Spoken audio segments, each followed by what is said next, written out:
She texted me at 6:12 in the morning. Hey, Martha, could you cover the countertop upgrade? Just $5,800. We want quartz this time. Let me know by noon. No, good morning. No, how are you? No, please. Just a number, just an assumption. As if I were her bank, not her husband's grandmother. I stared at the glowing screen, still in bed, still aching from yesterday's storm front. My joints had flared all night. I hadn't even had my tea yet, and already I was supposed to fund someone's dream kitchen. It wasn't the first time. Over the last 7 years, Rachel had sent me dozens of these messages, sometimes polite, often not. A down payment for the new SUV, a violin for their daughter, matching ski jackets, an emergency Botox gift card, and always with that tone, that unspoken, "You owe us this." Not thank you, never sorry to ask, just you will. And for years, I did. Because I loved my grandson Aiden like breath in my lungs. Because I thought helping him build his life meant helping her too. Because I was afraid that if I said no, he'd stop calling. Which in a way, he did anyway. I climbed out of bed, slow, careful.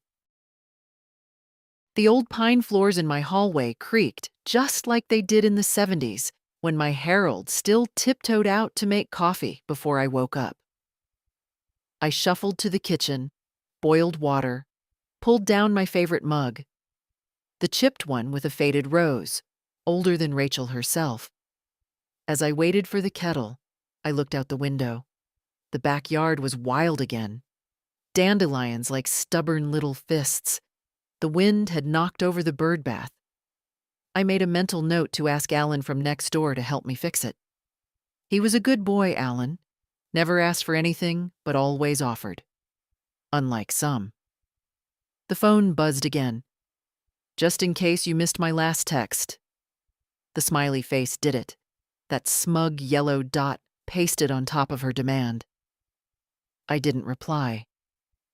I took my tea to the living room and sat in Harold's old chair. The leather one he refused to throw out even when it cracked like dry skin. I watched the light creep across the rug. I thought about Rachel's last visit. She'd come in wearing sunglasses indoors, talking on the phone the whole time, didn't even take off her shoes. Talked about investments and leveraging assets while I brought out the banana bread I'd made special. She barely touched it. She called my kitchen cute, then added, but definitely stuck in the 90s.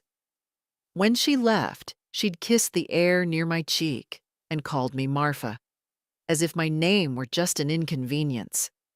Aiden hadn't even come with her, so now she wanted quartz. I opened the drawer in the side table. My checkbook was there, as always, a thick stack of duplicates behind the current one, pale blue carbon copies of every dollar I'd handed out over the years. The last page read, Sept 4, 3200, emergency dental veneers. Og 18, what $500, Taylor's school trip, educational. Og 2, $900, Rachel. Just to tide us over. I looked at the empty line beneath them. I closed the book. I picked up my phone. My thumb hovered over the screen. Not this time. I typed slowly. Rachel, I won't be funding the countertop or anything else moving forward. Please do not ask again. I read it 5 times before sending it. I didn't want to sound cruel, just clear, honest, boundaried. A word my therapist used years ago when Harold passed and I started giving away too much. Food, time, money, love, always. I hit send. 3 dots appeared. She was typing. Then, excuse me? Then, 5 seconds later. We've always counted on your support. This is incredibly disappointing. Then, Aiden will be furious. I put the phone down. Let her rage. Let her summon Aiden if she wanted. Let him call me and say what he really thought, if he still knew how. The phone rang within minutes, his name on the screen. I didn't answer. Instead, I went to the hallway closet and pulled down the tin box labeled House. Inside were the documents I'd updated just a year ago. Deed, will, power of attorney, all still under my name. All still intact. I held the papers in my lap and thought, not with sadness, but with strange clarity. They think I'm weak, but I wasn't. I had just forgotten how to say no. Hey. The last time Aiden visited me without Rachel, he brought me a pie from the store. Blueberry in a plastic clamshell container with a coupon still taped to the lid. He set it on the table like an offering and said, "Sorry we haven't been by much. Things have been hectic." I remember smiling and telling him it was okay. I told him I understood. But I didn't. That pie sat in my fridge for a week before I threw it out, uneaten. Too sweet, too artificial, like our conversations. Aiden used to visit me every Saturday after his mother died. He was 12 then, and so quiet you could hear his thoughts if you sat still enough. We'd play cards, or bake muffins, or just sit and listen to the old radio his grandfather left behind. He'd ask me things about how I met Harold, how I managed after the war, whether I ever got lonely. He'd say, "You're my best friend, Grandma." I believed him. But that version of Aiden disappeared sometime after college. After Rachel. At first, it was just small changes. Less time to talk. Calls that ended with, "Gotta run." Then it became favors. "Could you watch Taylor for a weekend? Could we borrow your truck? Could you help us out with the insurance deductible?" I said yes every time. I told myself this was family. This was what love looked like. Showing up with your wallet open. But the warmth changed, too. He started calling me Martha in public, like I was just some extended relative. He told Rachel stories I didn't recognize. How I liked things her way. How I was particular. How I didn't want too much noise. They stopped asking me to family dinners. They said it was because of the stairs. They moved into a 3-story townhouse last year. Rachel called it a modern space for a modern family. I'd paid the down payment. She never thanked me. Aiden did, once, over the phone, in a rush between meetings. I could hear him typing while he spoke. Now I sat in my kitchen, the morning after I'd finally said no, staring out at my tiny backyard with the overgrown lilac bush and the squirrels that stole seeds from the feeder. The house was quiet. The phone had stopped ringing. I thought I'd feel afraid. That Aiden would be angry. That he'd stop talking to me. But instead, there was only a low, steady peace in my chest, like the sound of the kettle coming to boil. Soft at first, then firm. At 10:30, there was a knock at the door. I peeked through the side window. Rachel. She wore a white coat, tight jeans, hair in a sleek ponytail. Her sunglasses reflected the porch like tiny mirrors.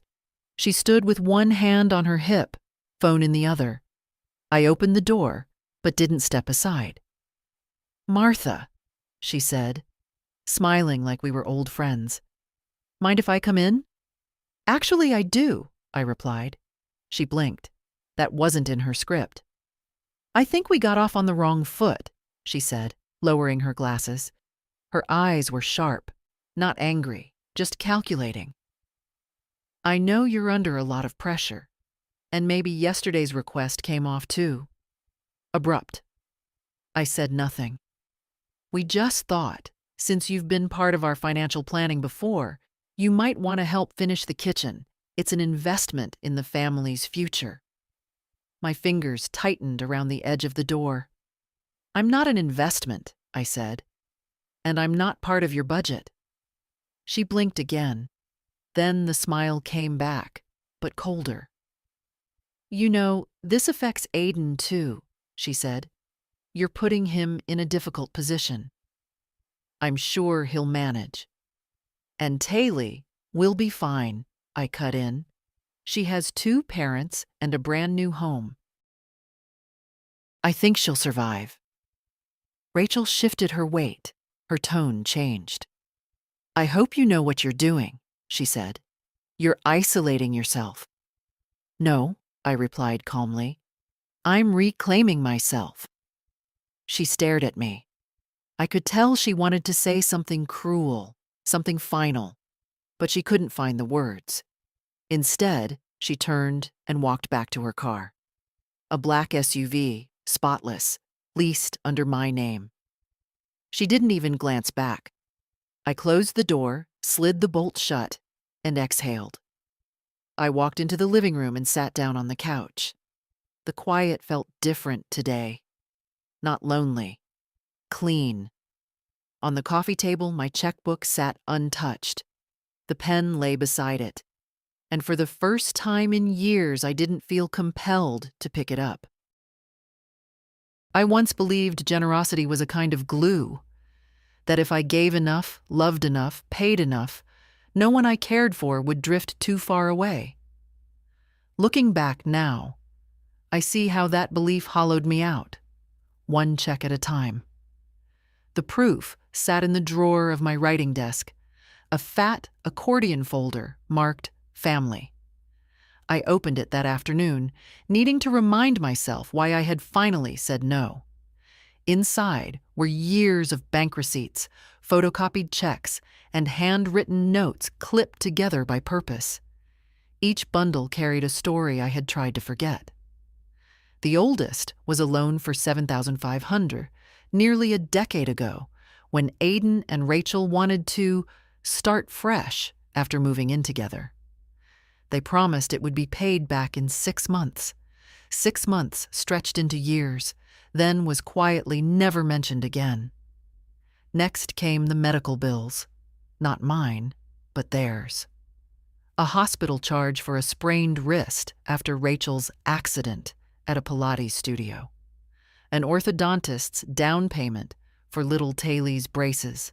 A $2,200 bill for emergency dental work that turned out to be Rachel's veneers. I remembered writing that check in the middle of the night, Rachel sobbing on the phone about how embarrassed she was to show her teeth. She wasn't embarrassed enough to thank me. The folder was thickest with improvements. $4,000 for hardwood floors, $1,200 for a high-end washer and dryer, $600 for a wellness retreat. Rachel swore was cheaper than therapy. Every time, the same pattern. An urgent call, a trembling voice, a story about how this one expense would change everything. And every time I wrote the check, telling myself I was preserving family harmony. But harmony never came, only more requests.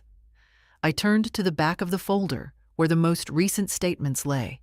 Just 6 months ago, $18,000, wired for the down payment on their townhouse.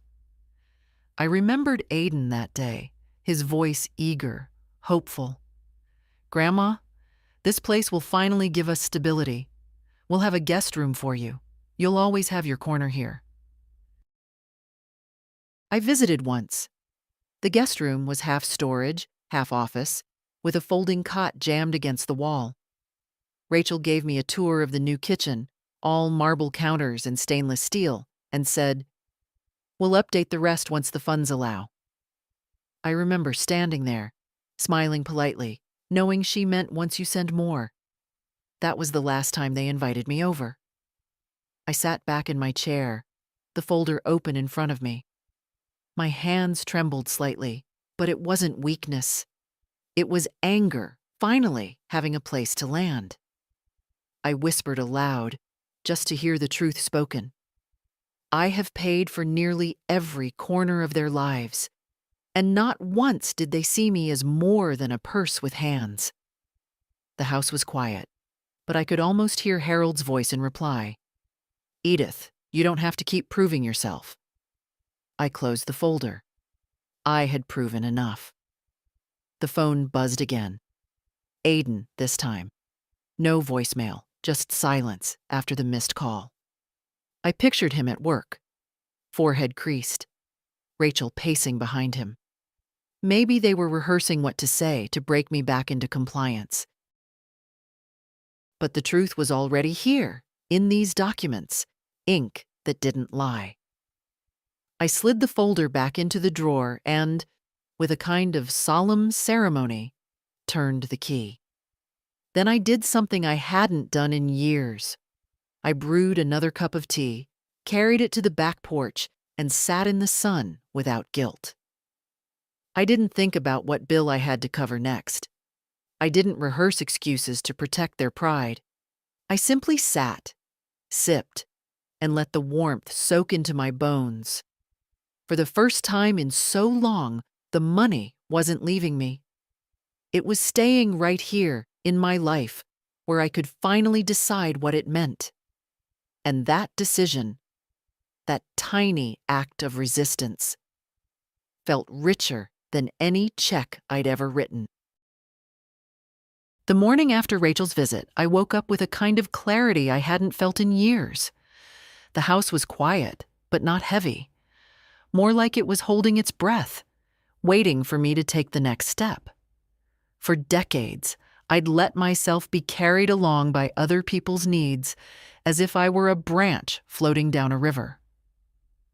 But that morning, I decided to plant my feet. By 9 o'clock, I was at the bank. The branch manager, Mr. Kellerman, had known me since Harold and I opened our first joint account in the 70s. His hair was white now, his glasses thicker, but he still had the same careful way of speaking, as if every sentence had to pass inspection before it left his mouth. "Mrs. Ellington," he said, rising from his chair with a smile, "it's been too long. What can we do for you today?" "I need to make some changes," I told him. My voice surprised me. It didn't tremble, didn't shrink.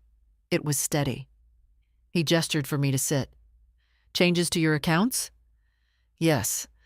I'd like to revoke the automatic transfers set up to my grandson and his wife. And the secondary power of attorney I gave Aiden last year, I'd like that removed as well." His pen paused over the paper. "Are you sure?" he asked gently. "These are significant authorizations." "I'm sure," I said. "They were a mistake." He studied me for a moment, maybe looking for a hint of doubt. He found none. "Very well," he said at last. "We'll need a few signatures." He brought out the forms. Line after line, I wrote my name, each stroke of the pen like a nail sealing a door that had been left open too long. When it was done, he slid the papers into a folder. "All right, Mrs. Ellington. Effective immediately, no further funds will be transferred. And as for the power of attorney, it's revoked. Your accounts are under your control only. Under my control." The words sank in like a warm stone into water. "Thank you," I said, and I meant it. Walking out of the bank, I felt lighter than I had in years. Not younger. I'd never fool myself into thinking I could walk back time. But freer. My shoulders lifted, my steps steadier on the sidewalk. For the first time in so long, I wasn't living as someone else's safety net. I was living as myself. When I got home, the phone was ringing. I let it. It rang again, and then came the text messages. First from Aiden, then from Rachel. Aiden: "Grandma, the mortgage payment bounced. Did you change something? Call me." Rachel: "This isn't funny. The credit card was declined at Taylor's school. You need to fix this." Aiden: "Please call. We need to talk before it gets worse." I set the phone face down on the table. For once, their emergencies weren't mine. I made tea. I sat in my chair. I opened a book I'd been meaning to read for months, one that had gathered dust while I was too busy managing other people's lives. The quiet around me felt different now. Not the silence of being forgotten, but the silence of reclaiming space. For the first time in years, the money stayed with me. The decisions stayed with me. The dignity stayed with me. And as I turned the first page of that book, I realized I hadn't just signed documents at the bank. I had signed myself back into my own life. That night, the house felt like it was holding a secret only I knew. I turned off my phone after the 20th call and set it in the drawer beside my bed. For once, I wanted silence. Not the heavy, aching silence of neglect, but a chosen silence, one I could rest in. I brewed chamomile tea and carried it to the living room. The grandfather clock ticked steadily in the corner, the same rhythm that had marked the hours since Harold brought it home 40 years ago. I curled into his old chair and pulled a quilt over my lap. The quiet was deep, but instead of loneliness, I felt a strange steadiness. Of course, my mind wandered. I thought of Aiden as a boy, how he used to leave his little shoes by the door, toes scuffed from climbing trees. I thought of him at 16, sitting at this very table, begging me to teach him how to balance a checkbook, because Dad says you're the best at money, Grandma. He'd been so proud when he mastered it. That memory stung now, like a faded scar pressed too hard. But I didn't let myself sink into sadness. Tonight was about something else. Tonight was about seeing how it felt to live without the leash of their demands pulling at my wrist. The phone stayed dark. No buzzing, no interruptions. Just me and my thoughts. I made myself a simple supper. Toast, scrambled eggs, and a tomato sliced from the neighbor's garden. I ate slowly, savoring each bite. For years, meals had been rushed affairs, grabbed between phone calls or errands for someone else. But tonight, the eggs tasted like a victory. After dinner, I took out a notebook I hadn't touched in years. The cover was worn, the pages yellowing, but it was still sturdy. On the first clean sheet, I wrote 3 sentences. I am not an obligation. I am not a purse. I am Martha Ellington, and I decide what happens to me. I stared at those words until they blurred. Then I underlined them, hard, the ink pressing deep into the paper. When I finally went to bed, the house was utterly still. For the first time in years, I didn't take my sleeping pills. I wanted to know if I could rest without numbing myself. And I did. I woke at dawn, surprised by the clarity of my own mind. No grogginess, no heaviness, just the natural ache of age and the strange lightness of relief. Of course, when I turned on my phone, the barrage returned. 32 missed calls. 15 messages. Aiden: Grandma, this is serious. We can't pay the utilities. Rachel: if you don't fix this today, we'll be in real trouble. Think of Taylor. Aiden: please, just talk to us. But I didn't answer. Instead, I went to the back porch and sat in the cool morning air. Birds sang in the maple tree, sharp and sweet. The neighborhood stirred awake, dogs barking, sprinklers hissing, children's voices echoing faintly. And me, alone, but not abandoned. Alone, but whole. For once, the quiet inside my house wasn't a punishment. It was a gift, and I held it close, knowing it was only the beginning. By late afternoon, the quiet began to shift. It wasn't peaceful anymore. It was taut, like a string pulled too tight. I'd ignored the calls all day, and I knew it was only a matter of time before one of them showed up in person. I didn't expect it to be Rachel. Her car, a gleaming black SUV, swung into my driveway so fast the gravel spit against the flower beds. She didn't bother to close the door as she got out. Her heels clicked across the pavement, sharp as gunshots. I opened the front door before she could start pounding. Well, I said. That didn't take long. She shoved her sunglasses up onto her head. Her eyes were wild, glittering with fury. "Martha, what the hell do you think you're doing?" "Living my life," I replied evenly. "You cut off every transfer, every payment. The mortgage, the cards, Taylor's tuition, all declined. Do you know how humiliating this is?" I leaned against the doorframe. "I imagine it's the same humiliation I felt every time I was treated like a burden while signing away my savings." Rachel's face twisted. "You're overreacting. Families help each other." "Help," I said softly, "is not the same as being bled dry." She took a step closer. Her perfume was sharp, overwhelming, like it was trying to cover something rotten. "You don't understand, Martha. We've built our lives around your support. You can't just stop. It's reckless." "I can," I said, "and I have."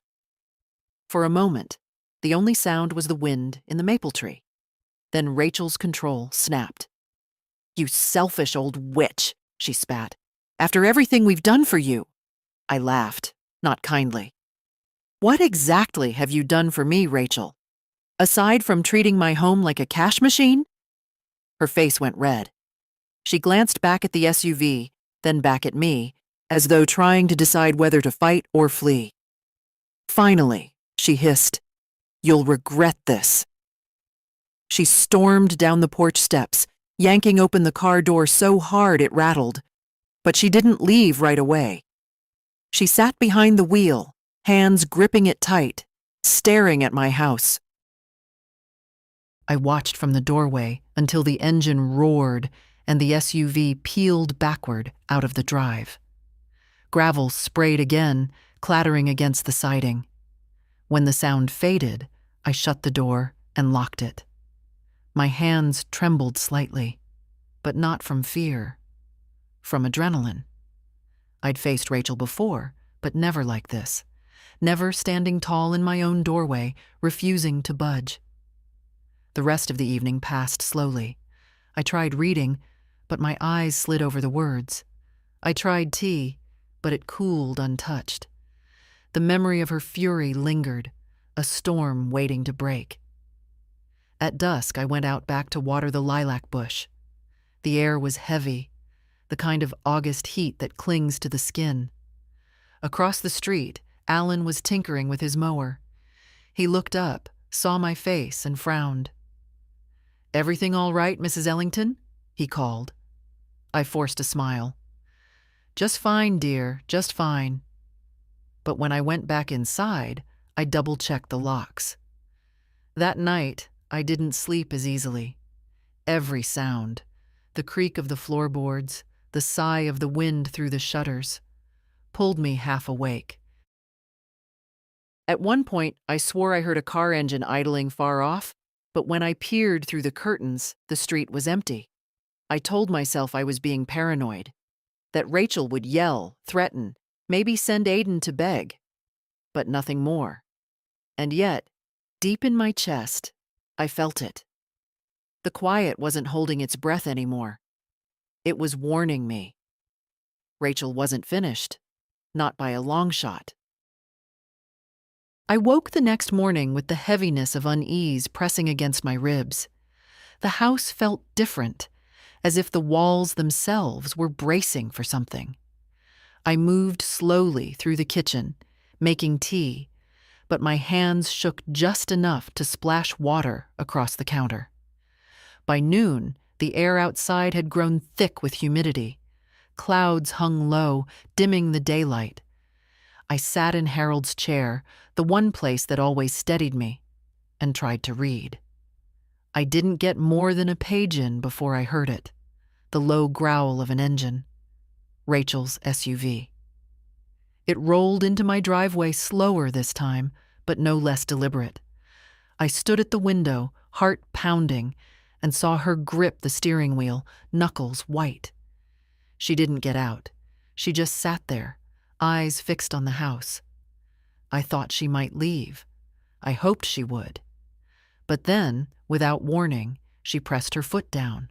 The engine roared. The tires screeched, and the black SUV lunged forward, straight at my living room. The crash was like thunder. Wood splintered, glass shattered, and the whole front wall of my house gave way in an explosion of dust and debris. I was thrown sideways out of Harold's chair, hitting the rug hard. For a moment, I couldn't breathe. My ears rang, my chest burned, and all I could see was smoke and broken plaster. The SUV sat half buried in the wall, headlights still glowing, horn blaring where the airbag had deployed. Rachel slumped over the wheel, dazed but moving. My body screamed in pain, but instinct shoved me to my knees. I crawled toward the doorway, coughing on the dust. A neighbor's voice cut through the chaos. "Mrs. Ellington, are you all right?" It was Alan, shouting from outside. I'm here," I rasped, gripping the doorframe for balance. My hands were bleeding from the glass. Alan vaulted over the wreckage and pulled me toward the porch. Behind us, Rachel groaned, trying to push the airbag away from her face. Alan yelled over his shoulder, "Call 911." Another neighbor was already dialing. I could hear it. Within minutes, sirens wailed in the distance. I sat on the porch steps, wrapped in Alan's jacket, staring at the hole where my living room used to be. My home, the place I'd tended for 50 years, looked like a wound. The police arrived first, then the fire trucks, then the ambulance. Blue and red lights painted the street. Officers rushed past me toward the SUV. "Driver's conscious," one called out. "Looks intoxicated." Rachel's voice, shrill and ragged, carried through the dust. "It was an accident. She came at me. I almost laughed at the absurdity, but the sound stuck in my throat. A paramedic knelt in front of me, checking my pulse. "Ma'am, do you feel any dizziness? Any sharp pain?" "My pride hurts," I croaked. "The rest can wait." He smiled faintly, then helped bandage the cuts on my hands. The police escorted Rachel out of the SUV, her wrists cuffed despite her protests. She wore no shoes, just bare feet stumbling over broken glass. Her hair clung to her face with sweat, her voice rising to a shriek. "She's lying! She wanted this! She's trying to ruin me!" I sat silently, watching as they led her to the cruiser. Our eyes met for a moment. In hers, I saw not remorse, not even fear, only fury, wild and unbroken.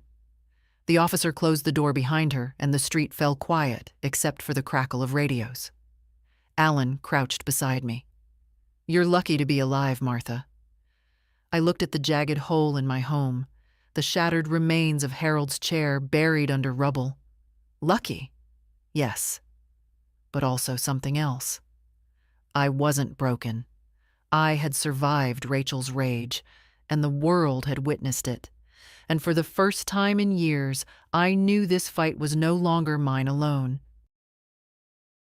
The police stayed for hours, measuring skid marks, photographing the wreckage, speaking into radios with clipped voices.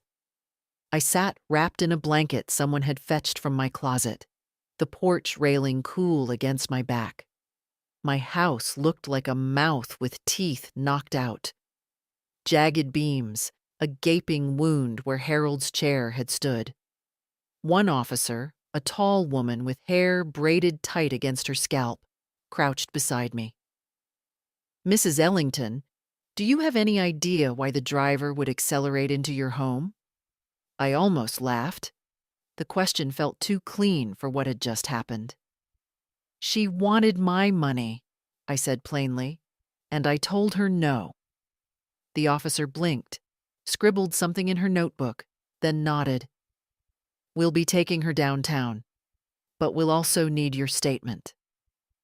I gave it as clearly as I could. How Rachel had shown up angry, how she'd threatened me, how she sat in her car glaring before slamming on the gas. My hands trembled when I spoke, but not from fear. From fury that it had come to this. When I finished, the officer touched my shoulder gently. "Do you happen to have any security cameras, ma'am?" That footage would be important. I shook my head. No, but Alan might. Alan, standing nearby, perked up. "I do. Got a couple mounted on the garage, covers the street and part of your front yard." The officer's eyes lit. "Would you be willing to share that with us?" "Of course," Alan said. "I'll pull the footage right now." He hurried off, and within an hour he was back, phone in hand. The officer played the clip on loop. Rachel's SUV idling, Rachel staring at my house. Then the sudden lurch forward, the violent crash. Crystal clear. No doubt, no excuse. The officer turned the screen toward me. "This alone is enough to press charges. She can't spin this as an accident, Mrs. Ellington. The intent is obvious." For the first time that day, I breathed deeply. It wasn't just my word against hers. The truth had been captured, pixel by pixel. They let me watch as they read Rachel her formal rights. She thrashed against the cuffs, screaming, "You can't prove anything! She set me up! That old hag!" The officer pushed her gently but firmly into the squad car. The door shut. Her voice cut off. The quiet afterward was almost holy. Neighbors gathered on the sidewalk, whispering, pointing at the hole in my house. Some came to ask if I needed food or a place to stay. I nodded, thanked them, promised I'd be fine. My body still hummed with shock, but beneath it was something stronger. A rising current of resolve. Later, after the cruisers left and the flashing lights were gone, Alan sat with me on the porch steps. "I'll make sure the footage is stored properly. Don't you worry, Martha. She's not walking away from this." I looked at the jagged mess inside my home and felt the ache of 50 years' worth of memories reduced to splinters. But I also felt something else. For once, Rachel's cruelty hadn't been hidden behind polite words or financial manipulation. It was out in the open, undeniable, recorded for the world to see. I sipped the tea Alan's wife had brought over in a thermos and whispered, mostly to myself, "She thought she could silence me, but now her own actions will speak louder than I ever could." And I realized the fight I'd been afraid to start had already begun, and this time, I wasn't standing alone. The hospital kept me overnight for observation. My ribs were bruised, my palms cut, and my body sore all over, but nothing was broken. "You're lucky," the doctor kept saying. I knew he meant it kindly, but I didn't feel lucky. Not lying in a stiff bed under fluorescent lights with machines beeping around me. I felt tired, and strangely sharp, like the world had lost its soft edges. The next morning, the police came to take a more detailed statement. I repeated everything again, each word steady. They didn't rush me, didn't treat me like a frail old woman. They listened. That alone was a small dignity I hadn't felt in years. When they left, Aiden finally appeared. He came into the hospital room in a wrinkled shirt, his hair uncombed, his face pale. For a moment, I thought maybe he had come out of love. But then he opened his mouth. "Grandma, what the hell happened?" His voice cracked with panic. "They're saying Rachel tried to kill you. That's insane. She would never." I cut him off. "Aiden." She drove her car into my living room. He ran a hand through his hair.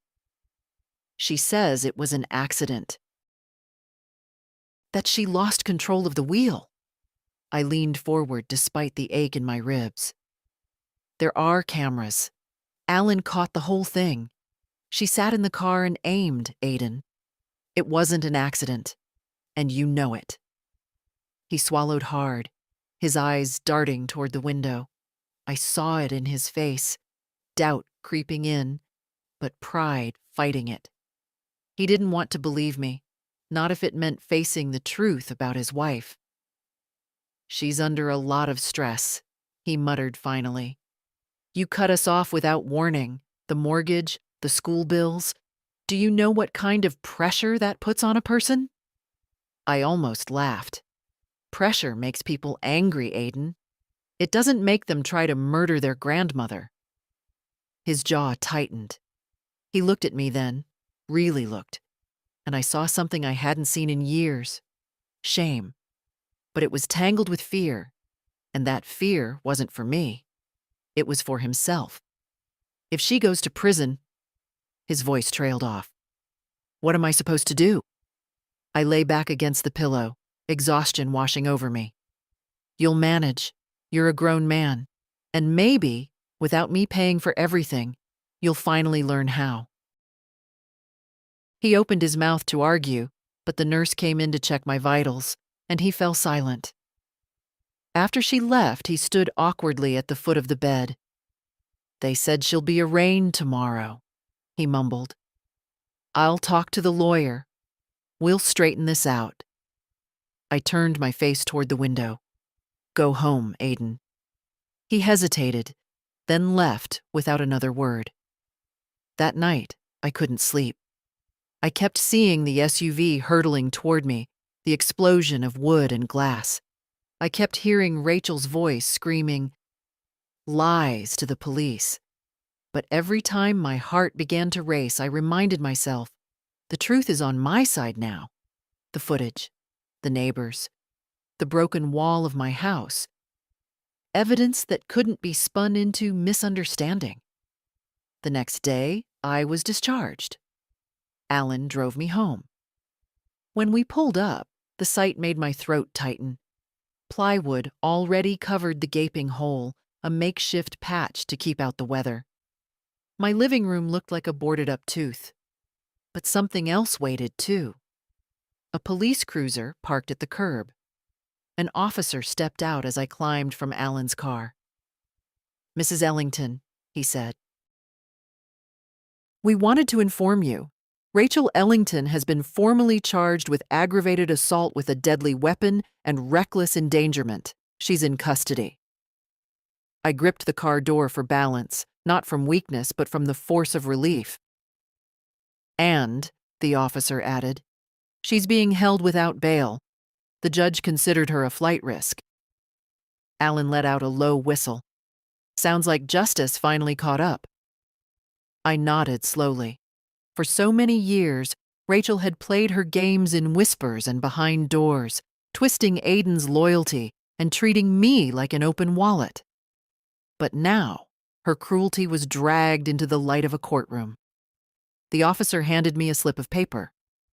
Here's the case number and the prosecutor's contact information. They may ask you to testify. I looked at the paper, then at the patched-up face of my home. My body still ached, but something inside me stood taller. I'll testify, I said. My voice didn't shake. And in that moment, I realized Rachel's war against me was finished. Now it was the law's turn. The courthouse smelled of old wood and polish, the kind of smell that clung to rooms where decisions shaped lives. I sat in the gallery with Alan beside me, his presence a steady anchor. My palms itched against the smooth fabric of my skirt, but I held them still on my lap. Rachel sat at the defense table, hair pulled back tight, dressed in beige like a woman who wanted to look harmless. Her eyes flicked around the room, but never settled on me. When she did glance my way, just once, her mouth curled in the faintest sneer. Aiden was there too, 2 rows ahead. He hadn't looked at me since we entered. His shoulders were hunched, as though the weight of shame pressed him down. But whether it was shame for Rachel or for me, or for himself, I couldn't tell. The prosecutor rose first, a sharp young woman in a navy suit, voice steady as she outlined the charges. Aggravated assault with a deadly weapon, reckless endangerment, intent to cause bodily harm. Her words landed like hammers in the quiet room. Then she played the footage. On the screen, Rachel's SUV idled in my driveway. A long pause. The jurors leaned forward, eyes narrowing. Then the car surged forward, slamming into the house. Wood and glass exploded. The sound, even muted, made my ribs ache again. "Ladies and gentlemen," the prosecutor said, "this was no accident. This was an attack." The defense attorney jumped up, a gray-haired man with a too-slick tie. "The driver suffered a sudden medical episode," he insisted. "She lost control of the vehicle. This is a tragic misunderstanding." The prosecutor's eyes sharpened. A medical episode that caused her to accelerate? To steer directly into a living room? Convenient. Rachel whispered furiously into her lawyer's ear, her face blotched with red. When they called me to testify, my knees wobbled, but I stood. Alan squeezed my hand as I passed. At the witness stand, I took the oath and sat, folding my hands together. "Mrs. Ellington," the prosecutor began, "can you describe what happened that day?" I told them. Every detail. How Rachel had come to my door days earlier, furious about the money. How she sat in her SUV, glaring before slamming on the gas. How the crash threw me from Harold's chair. How the neighbors pulled me from the wreckage. My voice didn't tremble. The jurors watched me, not with pity, but with respect. I saw it in their faces. They believed me. The defense tried to rattle me. "Mrs. Ellington, isn't it true you recently cut off financial support to your grandson and his wife?" "Yes." "And isn't it true that decision created tension in your family?" "Yes." "So perhaps this incident was a misunderstanding fueled by stress, not intent." I leaned forward, letting my words land clearly. Stress does not make a person aim their car at their grandmother. A ripple of murmurs swept through the gallery.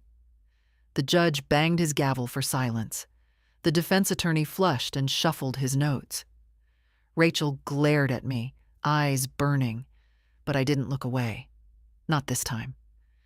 When I stepped down, my body trembled, but inside, something was steady as steel. I had spoken the truth, and no one could take it back. The session adjourned for the day. People filed out, voices low. Outside, the sky was overcast, the air heavy with the promise of rain. Aidan approached me in the hallway. His face was pale, his eyes hollow. For a moment, I thought he might finally apologize. Instead, he said quietly, "You didn't have to make it sound so bad." I stared at him, stunned.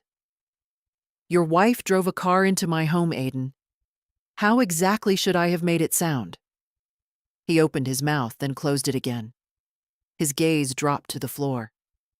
He couldn't answer, because there was no answer. I walked past him, Alan steady at my side. The courthouse doors swung open, and the cool air hit my face like a blessing. For the first time in years, I wasn't just the old woman who signed checks. I was the witness, the survivor. And Rachel, no matter what story she spun, could no longer escape what she had done. The trial stretched on for days, but the truth never bent.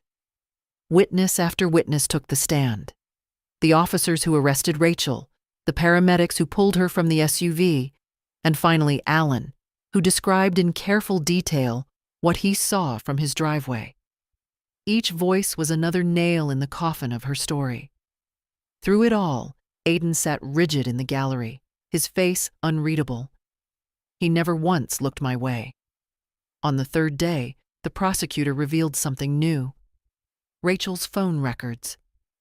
"Ladies and gentlemen," she said, holding up the pages. On the morning of the crash, the defendant sent 3 text messages to her husband. She read them aloud, each word echoing in the courtroom. "She thinks she can control us. I'll show her she can't just walk away. If she won't pay, she won't be a problem anymore." The gallery gasped. Even the judge's eyebrows rose. Rachel shrieked, "Those were jokes. You can't take them seriously." But the jurors had already seen her face turn scarlet, had already felt the venom in those words. Aiden's head dropped into his hands. He stayed that way for the rest of the session, as though hiding from the world, or from himself. When court adjourned, I stepped outside into the damp air. The sky had opened just enough to let sunlight pierce through the gray.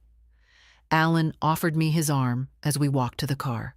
I took it, grateful not just for the support, but for the reminder that some people still stood beside me without asking for anything in return. That evening, back at my patched-up house, the phone rang. Aiden. I let it ring twice before I answered. "Grandma." His voice was strained, hoarse. I don't know what to say." "Try the truth," I said softly. There was a long pause. "I'm sorry. I should have seen what she was becoming. I should have stopped it. But I need you to understand, I didn't know she would do something like this." I closed my eyes. I wanted to believe him, wanted to hold on to the boy who once clung to my hand at the county fair, the young man who asked me for advice before his first job interview. But the silence between us was filled with years of willful blindness. "You didn't want to know, Aiden," I said gently, "because knowing would have meant choosing. And you chose her." His breath caught. "Don't say that. I love you." I opened my eyes and stared at the fractured wall of my living room. "You love what I gave you. But me? I think you forgot how." He didn't argue. He didn't hang up either. For a moment, I thought he might cry. But instead, he whispered, "I don't want to lose you, too." "You already did," I replied, and ended the call. I sat in the silence, my chest tight but steady. For years, I'd been terrified of reaching this moment, the final fracture between us. But now that it had come, I realized something. The world hadn't ended. I was still here. My house still stood. And I still had my own life to live. Later that night, Alan stopped by with a casserole from his wife. We ate in the kitchen, 2 old friends talking about nothing and everything. The weather, the price of gas, the stubbornness of squirrels. I laughed more in that hour than I had in months. When he left, I stood by the window and looked out at the street. The shadows stretched long, but the house felt lighter somehow, as though Rachel's absence had already begun to clear the air. Tomorrow, the jury would deliberate. Tomorrow, Rachel's fate would be sealed. But tonight, I wasn't thinking of her. I was thinking of myself, and how, for the first time in years, I wasn't defined by what I gave away. I was defined by what I kept. And what I kept was my dignity. The jury didn't take long. By mid-afternoon the next day, word spread through the courthouse that they had reached a verdict. I sat in the gallery again, hands folded in my lap, while the jurors filed back into the box, their faces grave. "On the charge of aggravated assault with a deadly weapon," the foreman read, "we find the defendant, Rachel Ellington, guilty." The words struck the air like a bell. Rachel gasped, then laughed, a brittle, ugly sound. "You can't be serious," she spat. "This is rigged. She's lying. I didn't mean—" The judge's gavel cracked like thunder. "Order, Mrs. Ellington, you will remain silent." But she didn't. She thrashed in her seat, shouting, her voice echoing off the paneled walls. Two deputies moved to hold her down, and still she screamed, "She ruined my life! That old witch ruined everything!" I didn't move. I just sat and watched, steady as stone, while the mask Rachel had worn for years finally cracked in public. The judge sentenced her that afternoon, 7 years in state prison. No bail, no delay. A hush fell over the room as Rachel was led away in shackles, still cursing, still flinging blame like broken glass. Aiden stood slowly, pale and trembling, his hand reaching halfway out toward her before falling back to his side. He didn't follow her.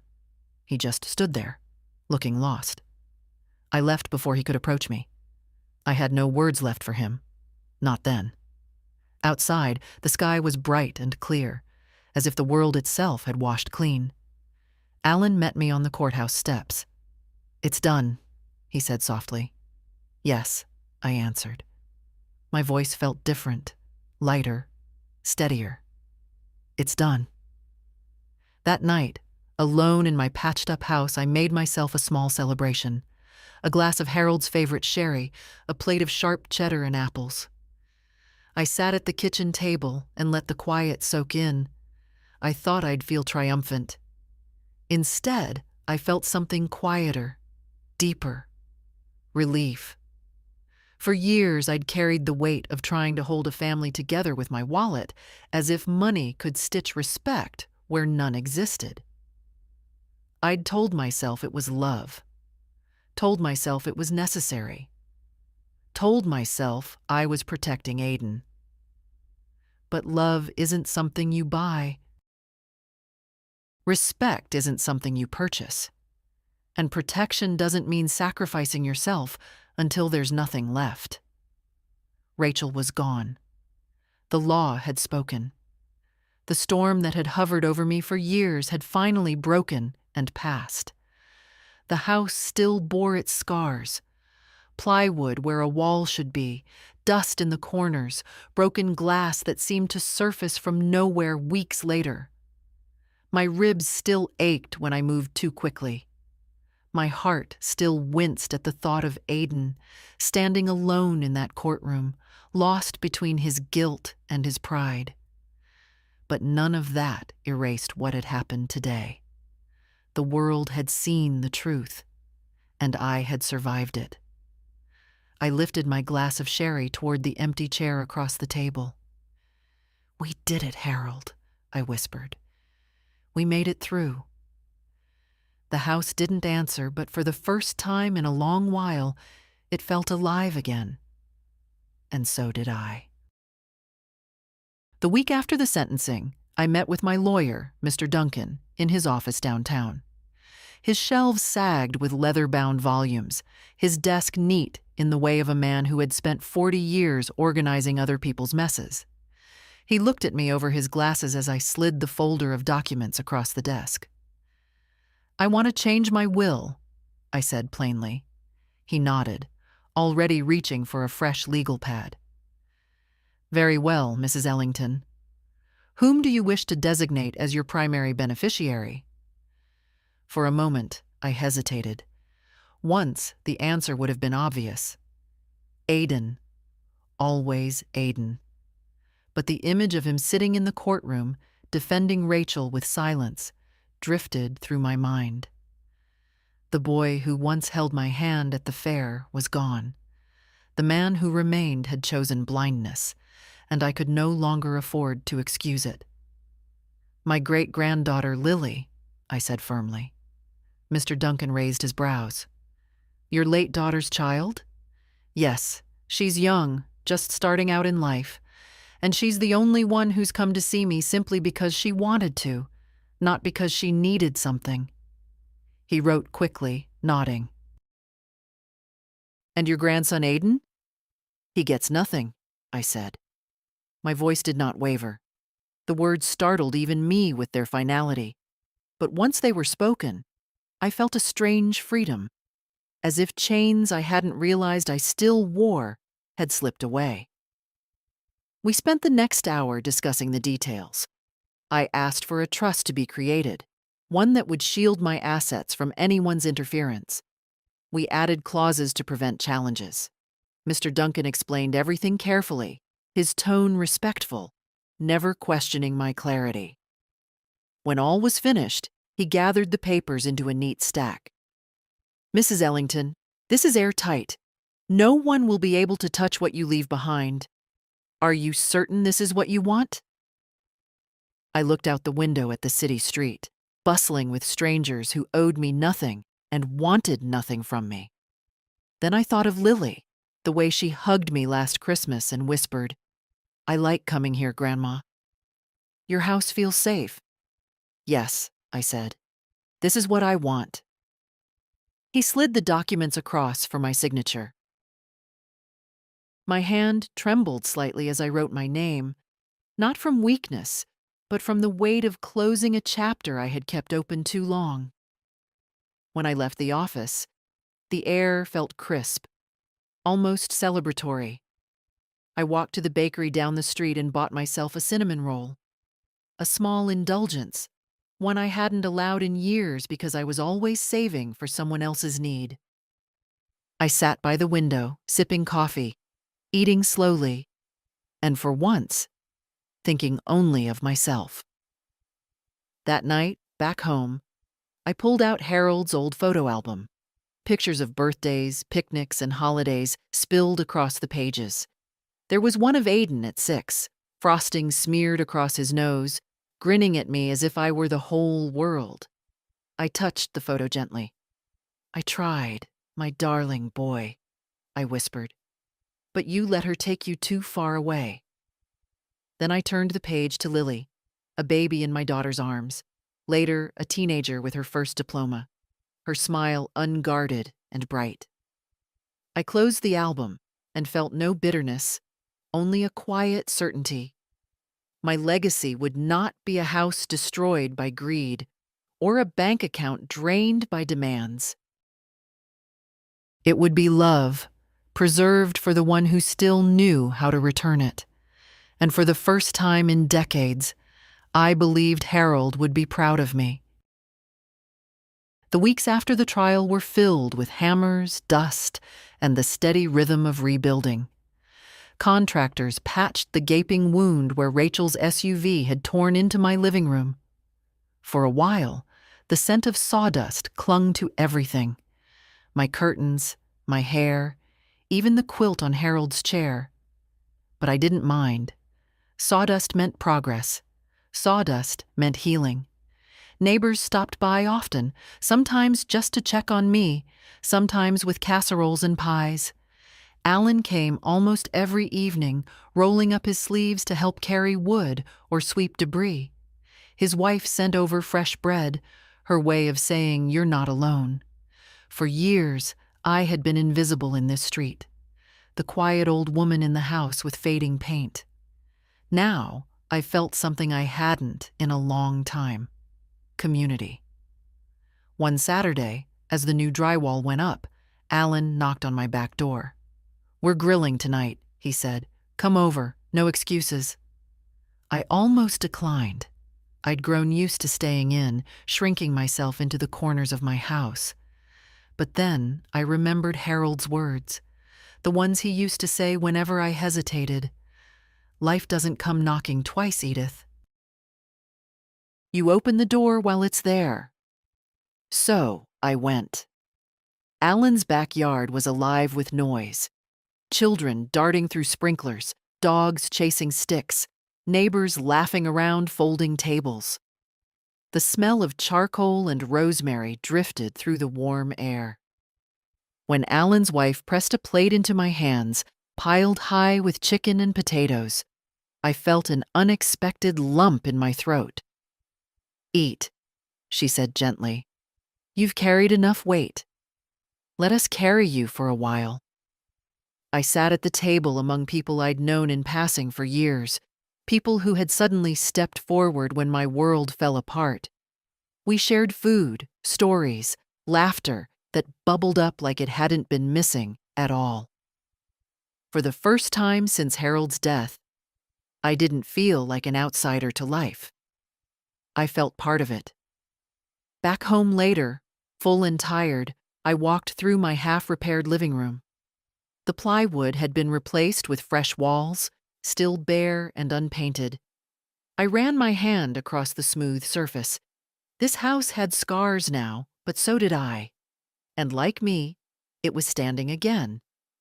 I brewed tea and sat in Harold's chair, restored by the carpenters, polished until it gleamed. The clock ticked steadily in the corner. Outside, the lilac bush had started to bloom again, stubborn as ever. I thought of Rachel, locked away in a prison cell, her voice silenced by concrete walls. I thought of Aiden, drifting without her, perhaps still angry, perhaps still blind. And I thought of Lily, who had sent me a postcard last week. College is harder than I thought, Grandma, but I'm doing it. I'm proud of you. Love, Lily. I tucked that postcard into the photo album beside Harold's picture. For years, I believed my story was one of sacrifice, of giving until nothing was left. But sitting there in my patched-up home, I realized that wasn't the ending at all. This was my story now. A garden blooming again, a house rebuilt, laughter drifting from neighbors' porches, and a woman who had finally remembered that her life was her own. And it was enough. More than enough. The last coat of paint dried on the new living room wall in a pale shade of cream, brighter than the one Harold and I had chosen years ago. I stood there with a brush still in my hand, breathing in the faint scent, and thought, this house has lived through storms before, and so have I. The contractors were gone, the noise had faded, and the house was mine again. Not a wreck, not a battlefield, just a home. My home. I made tea that evening and carried the cup to the porch. The air was cool, the lilac bush swaying gently in the breeze. Across the street, Alan waved as he coiled the garden hose, his wife laughing at something on the phone. Their ordinary life, steady and warm, reminded me how much of my own I had let slip away. I thought about Rachel behind bars. 7 years, a long stretch of time for anyone, but especially for someone who always believed she was untouchable. I wondered if she spent her nights cursing me, or if, in rare moments, she faced the mirror and saw the truth. Either way, it wasn't my burden anymore. I thought about Aiden, too. He hadn't called since the trial. Perhaps he was ashamed, perhaps angry, perhaps simply lost without someone to pay his way. For the first time in decades, I realized it didn't matter. His choices were his to bear. I had carried enough of them already. Instead, I thought of Lily, the postcard pinned to my refrigerator, the way her words glowed with sincerity. I'm proud of you. It had been a long time since anyone in my family said those words to me. They were worth more than all the checks I'd ever written. The sun sank lower, and the neighborhood filled with small sounds. A screen door slamming, a dog barking, the faint music of a radio. Life continuing. Life that I was finally ready to join again, not as an afterthought, not as a purse with hands, but as a woman who had reclaimed herself. I sipped my tea slowly, savoring the taste. For years, I had rushed through everything, meals, conversations, even moments of joy, always waiting for the next demand, the next emergency, the next bill.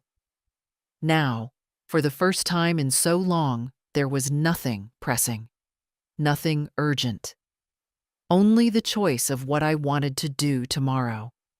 And I wanted to live, not survive. Not endure, but live, in the quiet, in the laughter of neighbors, in the letters from Lily, in the strength I had finally remembered I possessed. Rachel thought she could break me with fury, with greed, with violence. But here I was, still standing, still breathing, still free. I looked out over the street, my voice steady as I spoke aloud to no one and to everyone at once. They thought I would always give, always bend, always stay silent. But I remembered the truth too late for them and just in time for me. No one decides my worth but me. The porch light flicked on, bathing the steps in a soft glow. I finished the last sip of tea and set the cup aside. Then I added, as if sending the words to every woman who had ever been used, forgotten, or underestimated, never be afraid to say enough.